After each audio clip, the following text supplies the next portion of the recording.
at this lovely Christmas town store ornament I made. Doesn't it look so cute and lovely, beautiful and sparkly? Would you like to make your very own?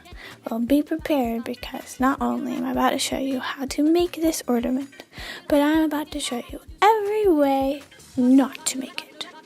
Why? Because I managed to fail in every way possible while trying to create this video that took a whole entire month, the whole month of December. Enjoy! Blue heart. Okay, so first of all, this is a printed Shrinky Dink. There's also a kind that you can draw on, but I didn't have time to make an ornament with that kind as well. I wanted to do that originally for this video too, but that just didn't happen.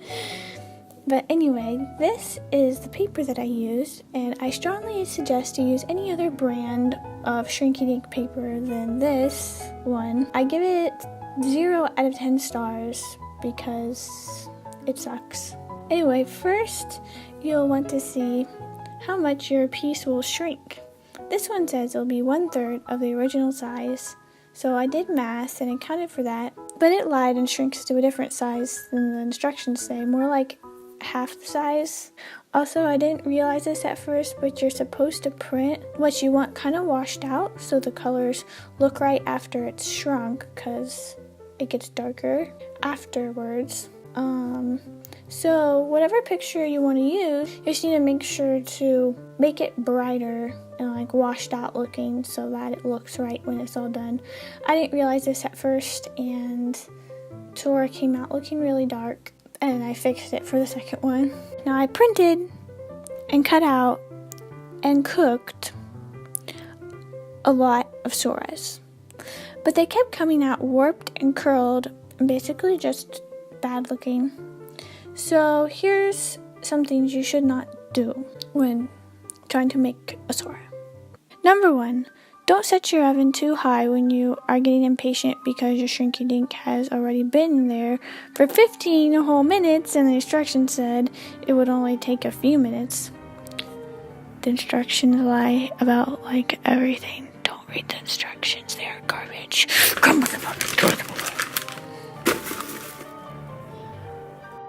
I set my oven to 280 degrees, and that temperature worked the best for me. You might need to like try different temperatures for your oven. And when I let the Shrinky Dinks cook for about 30 minutes or more instead of 15 minutes, they turned out less warped and flatter. Even though it says only takes a few minutes to cook. Don't listen to that, it's a lie. They're lying to you. It takes a lot more minutes. Now, number 2, don't use wax paper for the sake of all that is good in the world. Please do not use wax paper. It'll stick to your Shrinky Dink and warp it to the next dimension, and you will never get it back. Oh my goodness, Sora is a demon. The best thing to use is parchment paper. They look the same, but they are not the same. And a piece of cardboard on top to minimize it curling up on itself. The cardboard I have is kind of thick, and it's from the back of a sketch pad, and it actually worked good. It was the best thing. And number 3, the last tip for cooking, is do not check on it every 2 seconds and a few minutes. I thought that it would help me to make sure to know if something was going wrong. But no, that just makes stuff go wrong, because then I'm just bothering it and not letting it cook. It did better when I set a timer to only check on it every 10 minutes, and then like I can sit there and watch YouTube or just Google random stuff while I'm waiting or eating food so that I don't die and have strength to go on to be able to finish this video. Yeah, I'm probably going to come out with another health update video soon. But speaking of random stuff, do you have a favorite game to play at Christmas time? Everyone in my family, well, I don't know, me and my brother are pretty hyped about Kingdomhearts 3 finally coming out after a million years. So I know it's coming out at the end of January and not Christmas time, but it's a winter, same thing. So what kind of games do you like to play? Are you hyped about a certain game coming out soon? And if you are, what is the game?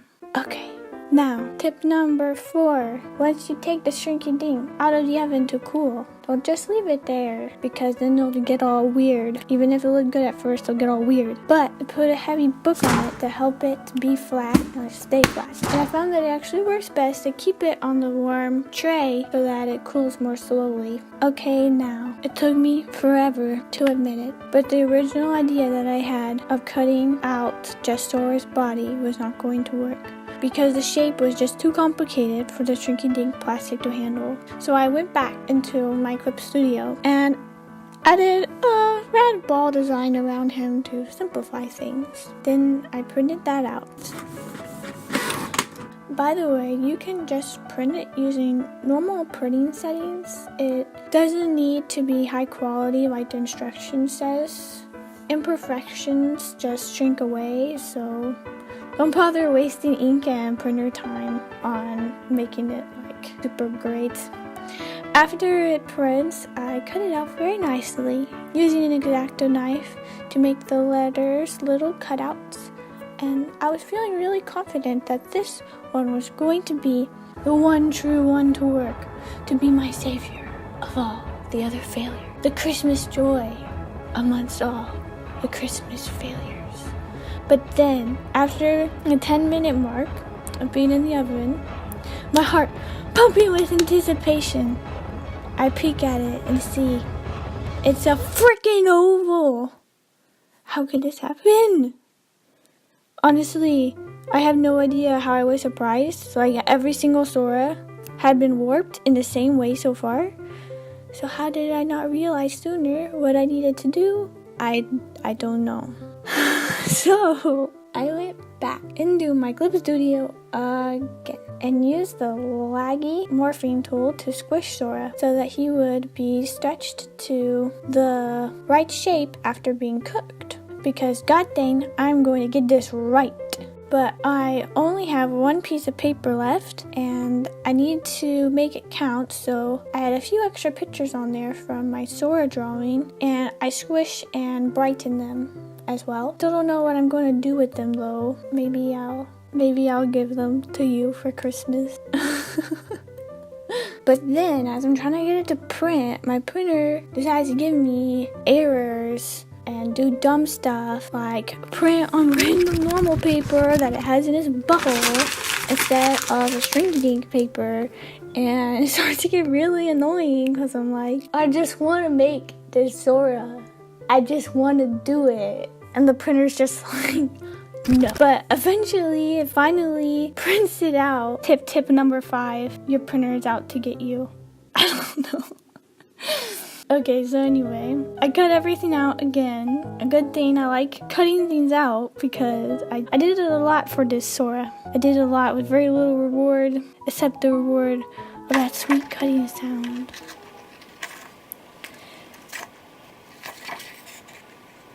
Before I bake it, I sign the back and date it with a Sharpie marker. And now it is ready. 280 degrees. 10 minutes.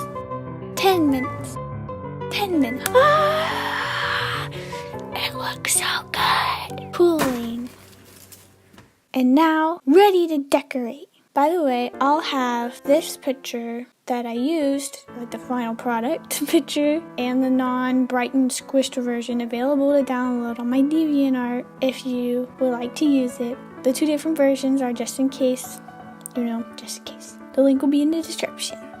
Alright. Using a Q-tip dipped in Elmer's glue, I paint it to where I want to add glitter, and I sprinkle some glitter as I go so that the glue doesn't dry before I get there.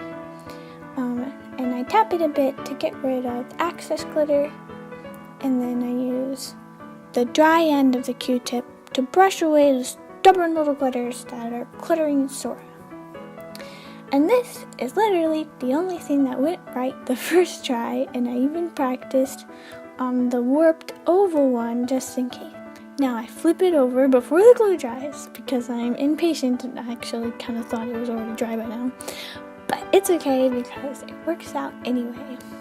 And I'm adding pieces of packing tape to the back of the letters so that the sealant doesn't leak through to the other side, which is what ended up happening in my practice piece. So tip number 6, don't forget to tape the letters. Then I flip the little Sora back over and see that some of the glitter was removed, but it looks awesome that way, so yay! I don't try to fix it or anything. I'm like, this is the way it was meant to be. Now for the sealant. This here is Mod Podge. It costs $6.49 at Hobby Lobby, and it is super fun, super satisfying to use, and it looks super awesome. It is like the coolest thing on the planet Earth. I just really like it, but I really suck at using it. I like mess up almost every single time I use it, and I realized after using it a lot of times in this video that my key problem is that when I put it on, I'm squeezing the bottle, and so way too much comes out, and you don't really need that much. So whenever you're putting on Mod Podge, you want to just like touch it to the thing and then just move it, and it'll leak out just enough that it needs. But if you squeeze it, it doesn't look like it's too much because it sits there just perfectly. But then after a while, it leaks out over, and then it's everywhere, and it's a whole mess. And it's just like oofity oof oof. I don't know. But one thing with Mod Podge though is it can get bubbles, and if you get them, you can just get a little needle and poke them away. And if it is not being poked away, you just stab at it for about 10 hours, and eventually it pokes itself away. It just takes a long time, but eventually it will suffer and it will die. On the bottle of Mod Podge, it says to let it dry for 3 hours. Like all instructions that I used during this project, I found that they are all a lie, and at least the Mod Podge for me, I found it needed at the very least 24 hours to dry. So after 24 hours, I got my X-Acto knife again, and I just sort of chipped away at the extra Mod Podge that was spilled out over. And the hole for the little hook was sealed up from the Mod Podge, but that's okay. You just get a needle and you poke it right through and you open the hole again. And then I got some random wire that I had. I don't even know what this wire is called. It's just random wire that I found in the house. And I just cut it with some scissors. I was like, this looks like a good length. Then I stuck it in the hole, wrapped it around, and then was like, now time to add a fancy bow. So I got a pretty Christmas ribbon and tied a pretty bow right on the wire. It took me a few times to get it to tie, but it got there. And then finally, the Christmas Town Zora ornament was finished. And then I went downstairs and put it up on the Christmas tree. I can't believe it took so much just to finish this. If you would like to make this ornament with a lot less suffering than me, don't forget I have links in the description to my DeviantArt. But I completely understand if you're just like, nope, nah, that's not for me. I'm not gonna mess with that garbage. And yeah, comment below if you would like one of the failed Soras, and I will send it to you for free. The first people to like and comment get the failed Soras in their mailbox. Now, my brother Malachi already said he wants one, so hold him up to your face. Look like you love him. There is 3, and you can comment below if you would like one of the little charms of Sora, Donald, and Goofy. Either of those 2. And I plan on having 2 more Kingdom Hearts themed videos to come out leading up to the release of Kingdom Hearts 3, so that I have 3 videos leading up to the release of Kingdom Hearts 3, and this is the first of those 3 videos. I think I can accomplish that. We'll see if life kicks me in the face like usual. Anyway, I hope you have a great day and a great everything. Goodbye. Rocking around Christmas tree at Christmas party hop. Mistletoe hung where you can see every couple drops that you stop. rockin' around.